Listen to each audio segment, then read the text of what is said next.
ஸ்ரீ சௌடாம்பிகை ஜோதிடம் நேயர்கள் அனைவருக்கும் ஜோதிடர் ஜெய தமிழ் செல்வனின் அன்பு வணக்கங்கள். ஆடி மாதம், ஆடி மாதத்திற்கு உண்டான பொது பலன்களை பற்றி நம்ம இப்ப பார்ப்போம். இந்த காலகட்டத்தில் என்ன அப்படின்னு சிறப்பு அப்படின்னா, குரு உச்சமடைகிறது சிறப்பு.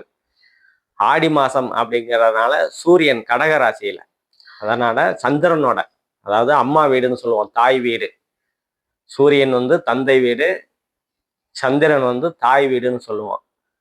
அந்த தாய் வீடுலேயே சூரியன் வர்றதை தான் ஆடி மாதம் அப்படின்னு சொல்லுவோம். இப்போ ஆல்ரெடி குரு உச்ச நிலையில அங்கதான் வந்து இருந்துட்டு இருக்காரு. இப்ப சூரியன் குரு ரெண்டு பேரும் இணையிறது, பார்க்கறது, அதெல்லாம் வந்து சிவராஜ யோகம் அப்படின்னு சொல்லுவோம்.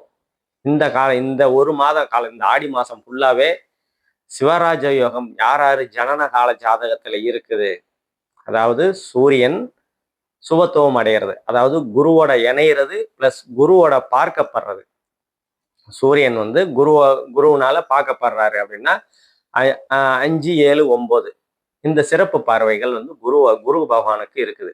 அந்த பார்வை மூலியமா சூரியனை பார்க்கறது வந்து சிவராஜ யோகம்னு சொல்லுவோம். இதனால என்னங்க சிவராஜ யோகம்னு சொல்றீங்க அப்படின்னா, சூரியனோட அமைப்புகள்ல முக்கியமா தசாபுக்தி என்ன நடக்குது அப்படின்னு அதை வச்சுதான் மெயினா அந்த யோகம் செயல்படுன்னு துல்லியமா சொல்ல முடியும்.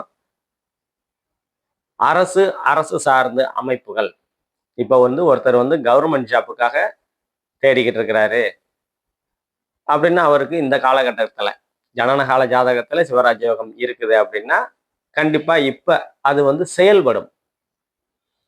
அதே மாதிரி தந்தை வழி உறவுகள், அந்த அமைப்புகள், தந்தை சார்ந்து ஏதாவது சொத்து கிடைக்கணும் அப்படின்னா இந்த காலகட்டத்துல ஜனனகால ஜாதகத்துல இருக்கிற பட்சத்துல இப்ப அது வந்து கிடைக்கக்கூடிய அமைப்புகள் கண்டிப்பா இருக்கும்.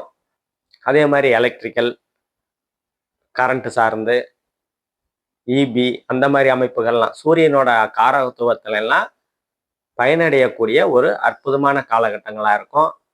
இந்த ஆடி மாசத்துல அம்மன் அருள், அம்மன் வழிபாடு நல்ல சிறந்ததா இருக்கும் இந்த காலகட்டத்துல. அதனால எல்லாரும் அம்மன் அருள் கண்டிப்பா வந்து அம்மன் கோயில்களுக்கு போயிட்டு வாங்க. உங்க வீட்டுக்கு பக்கத்துல இருக்கிற அம்மன் கோயில் எதுவா இருந்தாலும் பரவாயில்லை, போய் வழிபட்டு இந்த மாதம் முழுவதும் வழிபட்டு வந்தீங்கன்னா அது உங்களுக்கு உயர்வை தரும், நல்ல மதிப்பை தரும், நன்மை தரும். ஏதாவது காரியங்கள் தடைபட்டுக்கிட்டே இருக்குது அப்படின்னா அந்த காரியங்கள்லாம் இந்த அம்மன் வழிபாடுனால உங்களுக்கு அந்த தடைகளை நீங்கி உங்களுடைய பிரார்த்தனை நிறைவேற்றக்கூடிய அமைப்புகள், மனசுல என்ன நினைச்சிட்டு இருக்கீங்களோ அந்த காரியம் கைகூடுற அமைப்புகள்லாம் வந்து கண்டிப்பா இந்த காலகட்டத்தில் உங்களுக்கு இருக்கும். இந்த காலகட்டத்தில் என்ன அப்படின்னா, சுக்கிரன் வந்து ஒரு 16 நாள் வந்து நீச்ச நிலையில் அடைகிறார். அது ஒரு சுக்கிரன் சம்பந்தப்பட்டமா அந்த அமைப்புகள் எல்லாம் கொஞ்சம், ஏன்னா சுக்கிரன் நீச்ச நிலையை அடைஞ்சு சனி பார்வையிலையும் இருக்கிறார். சுக்கிரன் வந்து கன்னியில, புதனோட கன்னி வீட்டுல நீச்சம் அடைகிறாரு. அந்த நீச்சமடைகிற சுக்கிரனை வந்து சனி பகவான் பார்க்கறது ஒரு மைனஸ் அப்படின்ற அமைப்பு இருக்கும். இதுவும் ஜனனகால ஜாதகத்துல யாருக்கு சுக்கிரன் அமைப்புகள்ல பாதிக்கப்பட்டிருக்கிறதோ அந்த பாதிப்புகள் இப்ப வந்து உங்களுக்கு அந்த லேசா பாதிப்புகளை ஏற்படுத்தக்கூடிய அமைப்புகள் சுக்கிரன் சார்ந்து பாதிப்புகள் உங்க ஜனன காலத்துல இருந்தாதான், இல்லைன்னா ஒன்றும் பிரச்சனை இல்லை. அந்த பாதிக்கக்கூடிய அமைப்புகள் எதுவும் இல்லைன்னா சுக்கிரன் சார்ந்து அப்படின்னா மெயினா வந்து காதல் அப்படின்னு சொல்லுவோம். சுக்கிரன்னாலே வந்து காதல் அமைப்புகள், அப்புறம் அலங்கார அமைப்புகள், கலைத்துறை, இசைத்துறை, அந்த மாதிரி அமைப்புகள்ல ஆடம்பரம், லக்ஸரின்னு சொல்லுவோம்ல, அந்த மாதிரி அமைப்புகள் எல்லாம் பாதிக்கப்படக்கூடிய அமைப்புகள் இருந்தது, ஜனனகால ஜாதகத்துல இருந்தது அப்படின்னா இந்த காலகட்டத்தில் அவங்கெல்லாம் கொஞ்சம் கவனமா இருக்க வேண்டிய அமைப்புகள் கண்டிப்பா இருக்கணும். இப்ப பொதுவா வந்து ஆடி மாசங்கிறதுனால சூரியன் குரு கடகத்துல இருக்கிறாங்க. அதே மாதிரி செவ்வாய்க்கு அது இணைவு ஒரு 14 நாள் சிம்மத்துல நடைபெறும். அதே மாதிரி ராகு பகவான் கும்பத்துல இருப்பாரு. சுக்கிரன் கன்னி வீட்லையும், சனி பகவான் குரு பார்வையில இருக்கிற வரைக்கும் ஒன்றும் பெரிய பாதிப்புகளை ஏற்படுத்த மாட்டாரு. அவரு மீன வீட்டுல இருக்கிறாரு. செவ்வாய் 15 நாள் ரிஷபத்துல இருப்பாரு 15 நாள். அதுக்கப்புறம் 15 நாள் வந்து புதனோட வீடு மிதுன வீட்டுல ஒரு 15 நாள் இருப்பாரு. இது வந்து இதை வச்சுதான் வந்து இந்த மாதம் என்னென்ன நடக்க போகுது ஒவ்வொரு ராசிக்கும், மேசம் முதல் மீனம் வரை ஒவ்வொரு ராசிக்கும் என்னென்ன நடக்க போகுது அப்படின்னு விலாவரியா பார்ப்போம். நம்ம சேனலுக்கு ஆதரவு அளித்து வரும் அனைத்து நல் உள்ளங்களுக்கும் எனது மனமார்ந்த நன்றிகள். நம்ம சேனலை லைக் பண்ணுங்க, சப்ஸ்கிரைப் பண்ணுங்க, ஷேர் பண்ணுங்க. மிதுன ராசி நேயர்கள் அனைவருக்கும் வணக்கம். மிதுன ராசியோட ராசி நாயகன் புதன் வந்து உங்க ராசியிலே ஒரு 19 நாள் இருப்பாரு. அதுக்கப்புறம் குருவோட இணைவாரு. உச்ச குருவோட ஒரு 11 நாள் உங்க ராசிக்கு 2ஆம் இடத்துல போறது தனி சிறப்பு தான், ஒன்றும் பிரச்சனை இல்லை. மிதுன ராசிக்காரங்களுக்கு இப்ப நேரம் நல்லாவே இருக்குது அப்படின்னு தான் சொல்ல முடியும். இப்போ உங்க ராசிக்கு செவ்வாய் வர்றதுனாலதான் ஒரு குறை. 2வது 15 நாட்கள் வந்து உங்க ராசியிலேயே செவ்வாய் இருக்கிறதுனால கோபங்கள் கொஞ்சம் வரக்கூடிய தன்மைகள் இருக்கும். அதை கொஞ்சம் கவனமா கடந்து போறது உங்களுக்கு நன்மைகளை கொடுக்கும். அதே மாதிரி உங்க ராசியிலேயே இருக்கிற செவ்வாய் வந்து உங்க 7ஆம் இடத்தை பார்ப்பாரு. கணவன் மனைவிக்கிடையே கொஞ்சம் விட்டு கொடுத்து போங்க. ஏன்னா 7ஆம் இடத்தை ஆல்ரெடி சனியும் பார்த்துக்கிட்டு இருக்கிறாரு 10ஆம் பார்வையா. அதனால கணவன் மனைவிக்கிடையே கொஞ்சம் விட்டு கொடுத்து அனுசரித்து போறது உங்களுக்கு மிதுன ராசிக்காரங்களுக்கு உங்களுக்கு நன்மையை கொடுக்கும். அதே மாதிரி மிதுன ராசியோட ராசி நாயகன் வந்து உச்ச குருவோடைய நேரது 2ஆம் இடத்துல தனஸ்தானத்துல. உங்க ராசிக்கு 2ஆம் இடத்துல தான் குரு பகவான் தனக்காரகன் புத்திரக்காரகன் சொல்லுவோம். குரு பகவான 2ஆம் இடத்துல உச்சம் அடைகிறது உங்க ராசிக்கே உண்டான தனி சிறப்பு. இதனால ரொம்ப நாளா குடும்பம் அமையல அப்படின்னா குடும்பம் அமையக்கூடிய அமைப்புகள் இந்த காலகட்டத்தில் உங்களுக்கு நல்ல விதமா இருக்குது. பொருளாதார முன்னேற்றம், வருமானமே பத்தலைங்க, வர்ற வருமானம் பத்தலை, எப்பத்தான் சரியாகும் அப்படின்னா வருமானம் உயரக்கூடிய அமைப்புகள். அதாவது வேலை பார்த்துக்கிட்டு இருக்கிறேன் அப்படின்னா வேலையில ஒரு உயர்வு, ஊதிய உயர்வு வந்து கிடைக்கக்கூடிய அமைப்புகள் இந்த காலகட்டத்தில் உங்களுக்கு நல்ல விதமாகவே இருக்கும். அதே மாதிரி ரொம்ப நாளா வந்து திருமணம், குடும்பஸ்தானம் இல்லையா,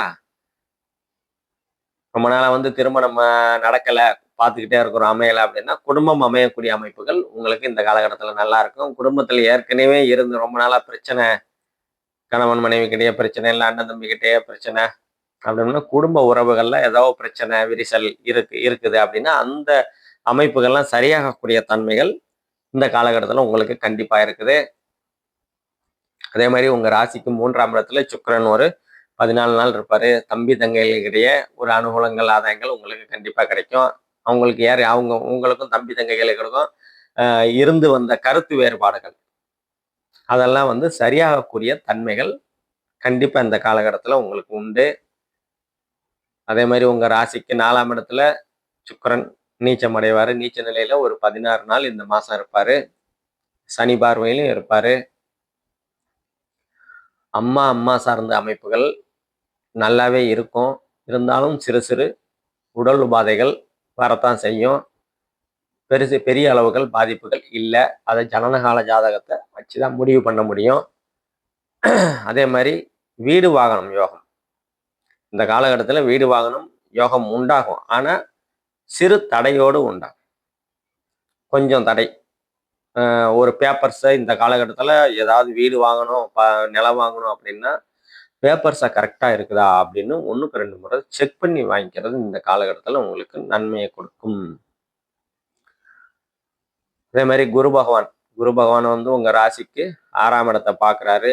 6ஆம் இடம் வந்து கடன், நோய், எதிரி, வம்பு வழக்கு, அசிங்கம், கேவலம்னு சொல்லுவோம். வேலை, முக்கியமா வந்து வேலை கிடைக்குன்னா ஒரு வேலை மாற்றம் பண்ண போறேன் அப்படின்னா இந்த காலகட்டத்தில் ஒரு வேலை மாற்றம் முயற்சிகள்லாம் இந்த காலகட்டத்தில் உங்களுக்கு சக்சஸ் கொடுக்கும். புதிய கடன், வளர்ச்சிக்கான கடன் உருவாகக்கூடிய அமைப்புகள் இந்த காலகட்டத்தில் உங்களுக்கு கண்டிப்பா இருக்கும். ஒரு வீடு வாங்கணும், வாகனம் வாங்கணும் அப்படின்னு, அதாவது ஆக்கப்பூர்வமான கடன், வளர்ச்சிக்கான கடன், அந்த அமைப்புகள்லாம் இந்த காலகட்டத்தில் மிதுன ராசிக்காரங்களுக்கு கண்டிப்பா உருவாகும். அதே மாதிரி உங்க ராசிக்கு 8ஆம் இடத்தை குரு பார்க்கறதுனால பிறந்த ஊரை விட்டு ஒரு 400-500 கிலோமீட்டர் தள்ளி வேலை கிடைக்கக்கூடிய அமைப்புகள், பயணங்களால் அனுகூலங்கள் ஆதாயங்கள், பிறந்த ஊரை விட்டு கொஞ்சம் தூரம் தள்ளி போனா உங்களுக்கு காசு கிடைக்கக்கூடிய அமைப்புகள் கண்டிப்பா நல்லா இருக்கும். உங்க ஜனனகால ஜாதகத்துல இருக்கிற பட்சத்துல, அதாவது 8ஆம் இடம் ஜனனகால ஜாதகத்துல சுபத்துவமா இருக்கிற பட்சத்துல, இப்பயும் 8ஆம் இடத்து சுபத்துவம் அடையும்போது, இப்போ உங்களுக்கு பயணங்கள், நகர்வுகள் நடக்கும். பிறந்த ஊரை விட்டு கொஞ்சம் தள்ளி போய் வேலை கிடைக்கக்கூடிய, இல்ல தொழில் பண்ணக்கூடிய அமைப்புகள், அது ஜனனகால ஜாதகத்தை பார்த்து தான் சொல்ல முடியும். அந்த அமைப்புகள்லாம் உங்களுக்கு நல்லாவே இருக்குது. 9ஆம் இடத்துல ராகு பகவான் இருக்கிறாரு. தந்தை, தந்தையோட உடல்நிலையில கொஞ்சம் கவனம் தேவை. தந்தை வழி உறவுகளால கொஞ்சம் கருத்து வேறுபாடுகள், விரிசல்கள் கொஞ்சம் வரத்தான் செய்யும். அதை கவனமா கடந்து போங்க. அதே மாதிரி தொழில்கள், 10ஆம் இடத்துல சனி பகவான் இருக்கிறதுனால மிதுன ராசிக்காரங்களுக்கு தொழில்கள் ஒரு வருட காலமாவே கொஞ்சம் அப்படியே கிராஜுவலா அப்படியே சுமாரா டல்லா தான் போகுது.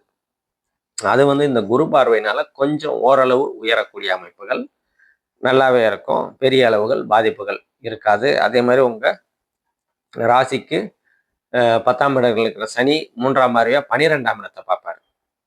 12ஆம் இடம் அயன சயன போகஸ்தானம், வெளிநாட்டு குறியக்கூடிய ஸ்தானம் சொல்லுவோம். தூக்கமின்மை கொஞ்சம் இருக்கத்தான் செய்யும். வெளிநாடு அது சம்பந்தமா உங்களுக்கு இந்த காலகட்டத்தில் கை கொடுக்காது. அந்த அமைப்புகள் எதுவும், வெளிநாட்டு அமைப்புகள் எதுவும் இன்வெஸ்ட் பண்ணாம இருக்கிறது உங்களுக்கு நல்லது. வெளிநாட்டில் இருக்கிறேன் அப்படின்னா இந்த காலகட்டத்தில் ஊருக்கு வர வேண்டிய சூழ்நிலைகள்லாம் கொஞ்சம் இருக்கத்தான் செய்யும். இல்லை அங்கே தான் இருக்கிறேன் அப்படின்னா கொஞ்சம் சிரமப்பட்டுட்டு இருக்கக்கூடிய அமைப்புகள் மிதுன ராசிக்காரங்களுக்கு கண்டிப்பாக இருக்கும்.